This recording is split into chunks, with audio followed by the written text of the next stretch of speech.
దేవరాగం జ్ఞానయోగం వ్యాసపీఠం బహువేదశాస్త్రం బోధామృతహిత శ్రీమన్నారాయణం శివగౌరీ సంభాషిత సకల పురాణం అష్టాక్షరి పంచాక్షరి మంత్రావరణం అఖిల దేవతా సంస్తుతి పారాయణం జయమంగళకరమీ ప్రవచన శ్రవణం అనుదినము శుభము సుఖము జీవన గమనం దేవరాగం జ్ఞానయోగం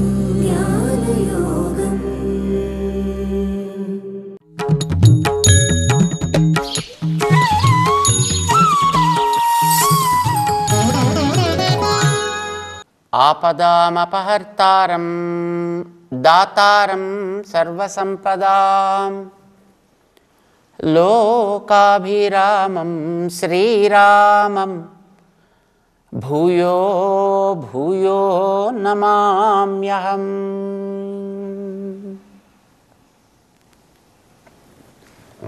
జై శ్రీమన్నారాయణ. ప్రియ భగవద్బంధువులారా, భగవద్గీత 6వ అధ్యాయంలో మనస్సుని నిగ్రహించడం చాలా కష్టం కృష్ణ అని అర్జునుడు శ్రీకృష్ణుని ప్రార్థన చేస్తే, మనస్సుని ఏ విధంగా స్వాధీనం చేసుకోవడానికి వీలవుతుంది అనేదాన్ని భగవంతుడు 35వ శ్లోకం నుంచి వివరించాడు. అందులో మనకు కావలసింది మన గురించిన జ్ఞానం స్పష్టంగా కలిగి ఉండడం. మనం అంటే ఆత్మ అని అర్థం. ఆత్మ విషయకమైనటువంటి అభ్యాసాన్ని సక్రమంగా సాగించడం. ఆత్మ విషయాన్ని గురించి మనం అభ్యాసం చేస్తున్నా ప్రపంచంలోంచి మనం బయటికి పోవటం లేదు. మనం ప్రపంచంలోనే ఉంటున్నాం, శరీరంలోనే ఉంటున్నాం. శరీరంతోటే పనిచేయాలి. శరీరంతో పాటు ఉండేటటువంటి ఇంద్రియాలను కూడా మనం వాడుతూనే ఉండాలి. ఈ ప్రపంచానికి సంబంధించినటువంటి అనుభవాలను కూడా మనం పొందుతూనే ఉండాలి. ఈ ఇంద్రియాలు అనుభవాల్ని పొందేటప్పుడు, వెనకాతలు ఉండేటువంటి ఈ జీవుడికి వాటిని పొందేటప్పుడు మధ్యలో అనుసంధానకర్తగా ఉండేటటువంటిది మనస్సు. ఈ మనస్సు యొక్క ప్రభావాన్ని బట్టి కొన్ని వీడికి ఇష్టమవుతాయి, కొన్ని వీడికి కష్టమవుతాయి. ఇష్టమైన వాటి యందు ప్రేమ ఉంటుంది, కష్టమైన వాటి యందు దోషాలని చూడాలి అని అనిపిస్తుంది. ఇష్టం దేని యందు పెట్టాలి అనేది నిర్ణయం చేసుకోవాల్సిన బాధ్యత నీది. ఇందులో ఉన్నంత వరకు కూడా ప్రతిదాన్ని పని చేయించడం కోసమనే భగవంతుడు మనకిచ్చాడు. కనుక మనం ఇచ్చినటువంటి వస్తువులని ఇచ్చిన యజమానికి తగ్గట్టుగా పని చేయించాలి. మనకి యజమాని ఆయన ఉన్నాడు, ఆయన భగవంతుడు. ఇది మన కంటికి కనిపించేది కాదు. మన కంటికి కనిపించేది ఒక పాలన కనిపిస్తుంది, పాలకులు కనిపిస్తారు, చుట్టూ ఉండేటటువంటి వ్యక్తులు కనిపిస్తారు. కానీ సామాన్యమైన ఈ ప్రపంచంలో ఉండేటటువంటి జీవులందరికీ కూడా ఈ శరీరాలనేటటువంటి పరికరాలని ఇచ్చినవాడు భగవంతుడు ఒకడు ఉన్నాడు అని మనకి శాస్త్రాలు చెప్తున్నాయి. భగవంతుడిని మనం కంటితోటి ఇలా ఉంటాడు అనేది మనం చూడలేము, కానీ శాస్త్రాలు దానికి మనకి ప్రమాణము. శాస్త్రయోనిత్వాత్ అని వేదవ్యాస భగవానుడు బ్రహ్మసూత్రాల్లో స్పష్టంగా ఆ భగవంతుడి గురించి తెలుసుకోవడం అనేటటువంటిది శాస్త్రం ద్వారా మాత్రమే జరగాలి, మరొక రకంగా కాదు. శాస్త్రం అంటే వేదం. వేదాలు చెప్తున్నాయి భగవంతుడు అనేవాడు ఒకడు ఉన్నాడు, ఆయన నారాయణుడు, ఆయన ఈ లోకంలో అనేక రూపాల్లో వస్తాడు, ఆయా సమయానికి తగ్గట్టుగా అజాయమానః బహుధా విజాయతే, ఆయనకి జన్మ అనేది అవసరమేమీ లేదు. కానీ ఈ ఏర్పరిచినటువంటి ప్రపంచంలో ఉండే జీవుల ప్రవృత్తులలో కలిగే మార్పులని బట్టి, వాళ్ళ ఆలోచనల్లో ఏర్పడేటటువంటి ప్రవృత్తిని బట్టి వాటిని ఎప్పుడైనా సవరించవలసి వచ్చినప్పుడు తానే బహుధా విజాయతే, అనేక రూపాల్లో తాను ఈ లోకంలోకి వస్తూ ఉంటాడు. రావడం కాదు, పుడుతూ ఉంటాడు. పుట్టుక అవసరం లేనివాడు పుడతాడు, పని చేయాల్సిన అవసరం లేనివాడు పనులు చేస్తాడు. అలా చేయడం కోసం వచ్చినటువంటి వాడే కృష్ణుడు కూడా. ఆ కృష్ణుడే ఇప్పుడు అర్జునుడికి ఎదురుకుండా నిలబడి ఉన్నాడు రథంలో. ఆయన చెప్తున్నాడు ఇది ఏం చెయ్యాలి, ఎలా చెయ్యాలి అనేటటువంటి దాన్ని. యజమానికి తగ్గట్టుగా నువ్వు వీటిని, నీకు ఇచ్చిన పరికరాలను వాడుతున్నంత వరకు there is no problem at all. నీకు ఇచ్చినటువంటి దేహం చెడ్డది కాదు, నీకు ఇచ్చిన ఇంద్రియాలు చెడ్డవి కావు, నీకు ఇచ్చినటువంటి సుఖాలు చెడ్డవి కావు, నీ చుట్టూ ఉండేటటువంటి పరిజనము చెడ్డది కాదు. వానికి తగ్గట్టుగా ఉపయోగపడుతూ ఉన్నంత వరకు కనుక ఈ ప్రపంచాన్ని మనం వాడుకోవాలి, ఈ ప్రపంచంలో మనం ప్రవర్తించాలి కూడా. ఎందుకంటే ఇచ్చినవాడు ఎప్పుడు కూడా తెలివి తక్కువగా దేన్ని ఇవ్వలేదు కూడా. కానీ ఇచ్చిన ప్రతిదీ ఒక్కొక్క ప్రయోజనాన్ని ఆశించే ఇచ్చాడు కనుక దానికి తగ్గట్టుగా నువ్వు వాటిని వాడాలి. అయితే ప్రపంచంలో ఉండేటువంటి వస్తువుల్లో నువ్వు ఏది తీసుకోవాలో, ఏది త్యాగం చేయాలో తెలియాలి. తిరుప్పావైలో గోదాదేవి చాలా అందంగా ఈ విషయాన్ని ఒక పాటలో పాడుతుంది. కీழ்వానం అని ఒక పాసురం, 8వ పాసురం. అందులో చాలా అందంగా చెప్తుంది. అది ఒక గోపిక యొక్క గృహం దగ్గరికి వచ్చారు. ఆ గోపికని మేల్కొల్పేటటువంటి ఒక సన్నివేశం. దాన్ని వివరిస్తూ గోదాదేవి ఆ ఇంట్లో బోళ్ళన్ని గేదెలు ఉన్నాయి. ఆ గేదెలు మంచి పుష్టికరమైనటువంటి గేదెలు, మంచి పుష్టి కలిగినటువంటి గేదెలు, చక్కటి పాలిచ్చే గేదెలు. ఏం చేస్తారా ఇంటి వాళ్ళు? ఆ గేదెల్ని తమ దగ్గర అట్టే పెట్టుకుంటారు. తెల్లవారగానే వాటిని పచ్చిక బయలు మీదకి వదులుతారు. అవి కాస్త పచ్చగడ్డి మేసిన తర్వాత మళ్ళీ ఇండ్లల్లోకి వాటిని రాణిస్తారు. అవి ఇచ్చేటటువంటి పాలని మాత్రం తీసుకుంటారు. తిరిగి గేదెల్ని పెద్ద మేత కోసం అడవిలోకి వదిలేస్తారు. తమాషాగా చెప్తుంది, సాంకేతికంగా చెప్తుంది గోదాదేవి ఓ అందమైనటువంటి పాటలు. అంటే వాళ్ళకి బోళ్ళని గేదెలు ఉన్నాయి. గేదెలన్నీ నల్లగా ఉంటాయి. సామాన్యంగా నల్లగానే ఉంటాయి. ఇంకా ప్రపంచంలో ఎక్కడైనా ఏదైతే ఇతర రంగుల్లో ఉంటాయో మనకి తెలియదు. కానీ నల్లగా ఉంటాయి కనుక అవి తమో గుణానికి సంకేతాలు. కానీ అవి ఇచ్చేటువంటి పాలు మాత్రం పుష్టికరమైనటువంటివి. ఆ పాలు సత్వానికి సంకేతం. సత్వాన్ని ఇస్తాయి, కానీ అవి తామసిక వస్తువులు. పాలు తీసుకో, గేదెల్ని వదిలిపెట్టేసాయి. గేదెల్ని అడవిలోకి మేత కోసం వదిలిపెట్టు, అవి ఇచ్చే పాలు మాత్రం నువ్వు తీసుకో. అవి ఉపయోగపడతాయి. దేనికి ఉపయోగపడతాయి అంటే కృష్ణుడి కోసం ఉపయోగపడతాయి. కృష్ణుడికి అర్పించడానికి కావలసినటువంటి పాలని, పెరుగుని, వెన్నని, నేతిని వీళ్ళు తయారు చేసుకోవడానికి కోసం అవి ఉపయోగపడతాయి. ఆ రకంగా ఉపయోగపడుతున్నంత వరకు కూడా ఆ గేదెల్ని వీళ్ళు పోషిస్తూ ఉంటారు. సో గేదెలు మంచివే.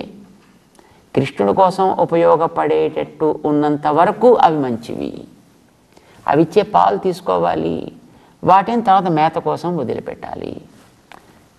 ఇది గొల్ల పిల్లల గురించి చెప్పింది కనుక తమాషాగా మనకి బాగుంది, అందంగా ఉంది. మామూలుగా మనం చేసే పని అది కదా. కానీ ఇందులో ఒక అందమైనటువంటి ఒక సంకేతం ఉంది. మన చుట్టూ ఉండే ప్రపంచం ఇదంతా ఒక పెద్ద అడవి అని అనుకుందాం. ఈ అడవిలో మనం నివసిస్తున్నాం. మన దగ్గర గేదెలు ఉన్నాయి.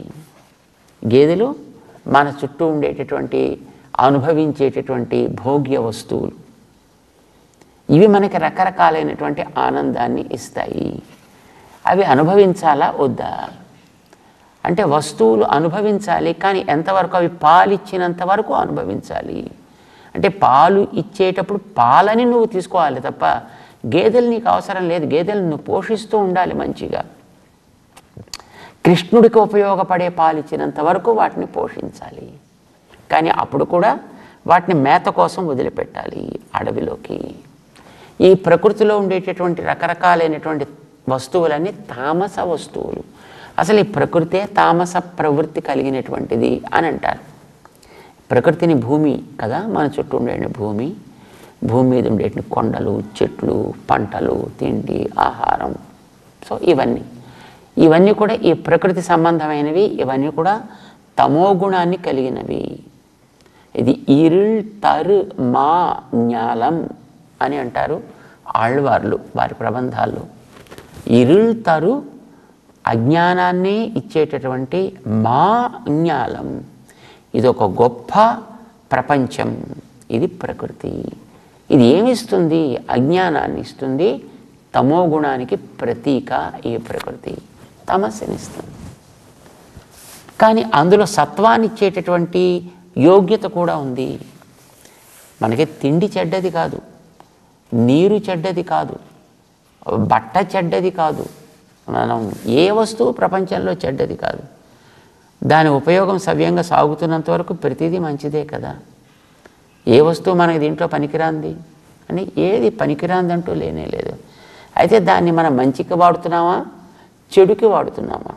మంచి చేసేవారిని ప్రోత్సహించడానికి వాడుతున్నావా, మంచి చేసేవారిని హింసించడానికి వాడుతున్నావా? దాన్ని బట్టి ఆ వస్తువుల యొక్క స్వభావాన్ని నిర్ణయం చేస్తుంటారన్నమాట. ఏది వస్తువు చెడ్డది కాదు, కానీ వాటి నేచర్ తమస్సునిచ్చుట. అంచేత అవి గేదెలతో పోల్చారు. వాటిని నల్లగా ఉంటాయి, నలుపు తమస్సుకి గుర్తు. కనుక ఈ ప్రపంచంలో వస్తువులన్నీ తామస వస్తువులు. అన్నం కూడా తామస వస్తువే. కానీ ఆ అన్నాన్ని మరి శరీర పోషణ కోసం అవసరం కనుక నువ్వు ఆస్వాదించాలి, దాన్ని నువ్వు తినాలి. కానీ అది తినేటప్పుడు ఆ అన్నాన్ని ఎవరికి అందేటట్లు నువ్వు దాన్ని స్వీకరిస్తున్నావో తెలుసుకుని స్వీకరించు. అహం వైశ్వానరో భూత్వా ప్రాణినాం దేహమాశ్రిత. నేనే లోపలుండి నీ యొక్క పచన శక్తిని పెంచుతున్నా. నువ్వు లోపల పంపించే వాటన్నిటిని కూడా జీర్ణం చేసి నీ దేహానికి శక్తిగా నేనే పరిణమింపచేస్తున్నా అన్నాడు భగవంతుడు 15వ అధ్యాయంలోకి వెళ్ళిన తర్వాత. చేత లోపల వాడు ఒకడు ఉన్నాడు, గుర్తుపెట్టుకో. కనుక నువ్వు తెచ్చిన వస్తువుని వాడికి అందిస్తున్నాను అని నువ్వు ఇచ్చినంత వరకు అది మంచి. అలా గుర్తించి అందించడం అనేటటువంటిది అది ఆ వస్తువు ఇచ్చేటటువంటి ఆ తామస వస్తువు ఇచ్చే పాల వంటిది. ఆ భావనతోటి నువ్వు తీసుకోవాలి. తీసుకున్నంత వరకు అది మంచిదే. అన్నం మంచిదే అవుతుంది, త్రాగే నీరు మంచిదే అవుతుంది, కట్టే వస్త్రం మంచిదవుతుంది, చేసే సంపాదన మంచిదవుతుంది, పొందే సుఖము మంచిదవుతుంది. ఇది ఆ గేదెలు ఇచ్చేటిని పాలతో పోలుస్తారనమాట తమాషాగా. సో ప్రపంచంలో ఏది చెడ్డది కాదు. ఇచ్చిన యజమాని అయినా దానికి తగ్గట్టుగా నువ్వు వాడాలి అనేటటువంటి సారాంశం దీంట్లో. సో ఇప్పుడు నువ్వేం చేయాలి? అభ్యాసం పాల మీద చేయి, రాగం అనేటటువంటిది మిగతా వాటి మీద చేయి. జతను అభ్యాసము వైరాగ్యము ఇవి రెండూ కూడా చాలా ప్రధానమయ. అభ్యాసేన తు కౌంతేయ వైరాగ్యేణ చ గృహ్యతే అసంశయం మనః చలం అధ్రువం. మనసు ఎప్పుడు కూడా చెలిస్తూ ఉండేది. దాన్ని నిగ్రహించడం, దాన్ని కంట్రోల్ చేయడం అనేటటువంటి శ్రమ సాధ్యమే. కానీ అభ్యాసం చేస్తే అదేం పెద్ద అంత కష్టమైందేం కాదయ్యా. కనుక దానికి తగ్గట్టుగా నువ్వు ప్రవర్తించు. సాధన నేను చెయ్యను అనంటే నీ మనసు నీ కంట్రోల్లోకి రాదు. ఇప్పుడు ఇక్కడ మనం చేయవలసిన పని ఏమిటి? ఈ అనుభవిస్తూ ఉండేటటువంటి వాటిని నీ పోషణ కోసం అనుభవించు తప్ప వాటి కోసం అనుభవించకు. అన్నం తినాలి, దానికి ఏదో ఒక రుచిగిచ్చి దానికి తోడు చెయ్యాలి. దానికి ఆధరువు అని అంటుంటాం కదా.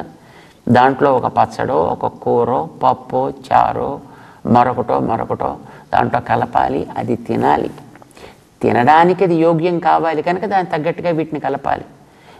అది మంచి రుచిగా ఉంది, మంచి మామిడికాయతోటి మంచి పప్పు చేశాము కనుక దాంట్లో నెయ్యి కలిపితే ఇంత బాగుంటుంది కనుక దాన్ని ఇలా చేయాలి అలా చేయాలి, దాన్నే ఆలోచిస్తూ కూర్చుని అతని సమయం అంతా పాడు చేసుకోక. నీకు ఆహారం అనేది ఒక అవసరం కనుక ఆకలి తీరేటంత వరకు కావలసిన ఆహారాన్ని గ్రహించు. దానికి ఏది అవసరమో అవి చేయి. కానీ దాన్నే ఆలోచించుకుంటూ రేపటికి ఎలా చేయాలి, ఎల్లుండికి ఎలా చేయాలి, సాయంకాలానికి ఏం చేయాలి, మధ్యాహ్నానికి ఏం చేయాలి, పొద్దునకి ఏం చేయాలి, దాని మీదే ఆలోచిస్తూ నీ బతుకంతా గడిపితే చేయవలసిన పని తర్వాత మనం ఏం చేస్తాం కనుక ఆలోచన అనేటటువంటిది నువ్వు చేయవలసిన కర్తవ్యం వైపు పెట్టు. ఈ వస్తువు నీకు అవసరం కనుక అవసరాన్ని తీర్చడం కోసం నువ్వు తింటున్నావు తప్ప తిండి కోసం నువ్వు బతకటం లేదు. బతకడం కోసం తింటున్నావు. బతకడం పని కోసం తప్ప పని బతకడం కోసం కాకూడదు. ఇప్పుడు మనకి ఇది రివర్స్ అయింది. ఇప్పుడు మనం చదువు దేనికోసం? ఉద్యోగం కోసం. ఉద్యోగం దేనికోసం? సంపాదన కోసం. సంపాదన దేనికోసం? తిండి కోసం. తిండి దేనికోసం? బతకడం కోసం. బతుకు దేనికోసం అంటే మళ్ళీ చదవడం కోసమో సంపాదించడం కోసమో. ఇది చక్రమైంది మనకి. But is it the right చక్రం? ఇది సరైనటువంటి చక్రమా కాదని 3వ అధ్యాయంలో చెప్పాడు ఆయన. తస్మాత్ సర్వగతం బ్రహ్మ నిత్యం యజ్ఞే ప్రతిష్ఠితం అన్నాడు. తిండి మానవని చెప్పలా, ఈ చక్రంలో తిండిని కూడా చేర్చాడు ఆయన. అంటే తిండి అనేది మనకి ఎక్కువ అలవాటు కనుక దాని గురించి మనం చెప్తున్నాం. మిగతా ఇంద్రియాలతో చేసే పనులన్నీ కూడా అవి పనికిరాదు అని అనలేదు, కానీ వాటి కోసం నువ్వు పుట్టలేదని చెప్పాడే. ఎందుకోసం వచ్చాయి ఇప్పుడు ఇవన్నీ అక్కడ చెప్పాడు ఆయన 3వ అధ్యాయంలో. అన్నాత్ భవంతి భూతాని, వాటికి ఇచ్చే ఆహారాల వల్ల సకల భూతాలు జీవిస్తాయి. పర్జన్యాద్ అన్న సంభవ, ఆ అన్నం మేఘాల వల్ల వానల వల్ల వస్తుంది. వానలు దేనివల్ల వస్తాయి? యజ్ఞం వల్ల వస్తాయి. యజ్ఞం అనేది కర్మ వల్ల ఏర్పడుతుంది. కర్మ అనేది మన దేహం వల్ల ఏర్పడుతుంది. దేహం ఉంటే కదా కర్మ చేసేది. శరీరంగా ఆరోగ్యంగా ఉంటే కదా పనులు చేసేది. శరీరం వల్ల కర్మ ఏర్పడుతుంది. కర్మ వల్ల యజ్ఞం వస్తుంది. యజ్ఞం వల్ల మేఘాలు వస్తాయి. మేఘాల వల్ల వానలు వస్తాయి. వానల వల్ల తిండి ఏర్పడుతుంది. తిండి వల్ల మనం బతుకుతాము. అయితే ఇప్పుడు వెనకాతల దేహం, ఈ దేహం వల్ల కదా మన యజ్ఞాలు చేసేది. ఈ దేహాలు ఎలా ఏర్పడతాయి? వెనకాతల జీవుడు ఉంటే ఏర్పడతాయి. ఆ జీవుడు పోతే దేహానికి ఎందుకు పనికిరాదు. దేహాన్ని మనం వదిలేస్తాం కనుక దేహం అనేది జీవుడి వల్ల బతుకుతుంది.